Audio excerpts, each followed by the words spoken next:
So right here I have a map of the region in which World War I began.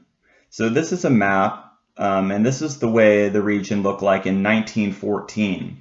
So we have Austria-Hungary here, and we have Serbia right down here. Serbia is to the south of Austria-Hungary, and it shares part of its border with Austria-Hungary. Now you might be wondering what these dark parts are here in northern Austria-Hungary and in southern Austria-Hungary. Well, what that represents is the Slavic population. It represents the fact that there were a lot of Slavic people living in northern Austria-Hungary, and there were a lot of Slavic people living in southern Austria-Hungary. Now, Austria-Hungary wasn't a Slavic country, but the regions around it were. Russia was a giant Slavic country. The countries to the south of Austria-Hungary, Serbia, Bulgaria, Bosnia-Herzegovina, were Slavic countries. So Austria-Hungary was almost surrounded by Slavic countries. It was worried that if the Slavic people became too strong, if Slavic nations took over too much land, that the Slavic people in Austria-Hungary would rebel and try to take over the country and make it a Slavic country. So in order to ensure that this didn't happen, the leader of Austria-Hungary decided to take over Bosnia-Herzegovina. So Bosnia-Herzegovina is right there. And so Austria-Hungary annexed or took over that country.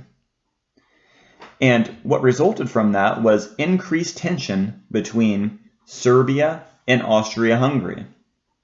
Serbia had a lot of nationalists living there, a lot of people that were very proud of Serbia, they were proud of being Slavic, and they wanted to gain strength. They wanted their people to succeed.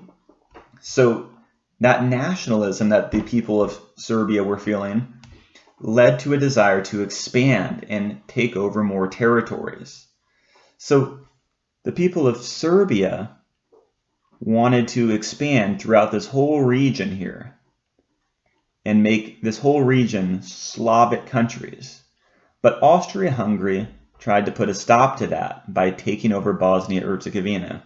As you can imagine, this made the people of this region, the Slavic people of this southern region, mad.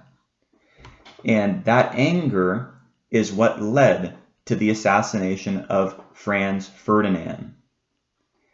Now that assassination is what started the war. It's the tipping point that started the war, okay? After that assassination, things started completely unraveling, and countries from all over the world started to get involved.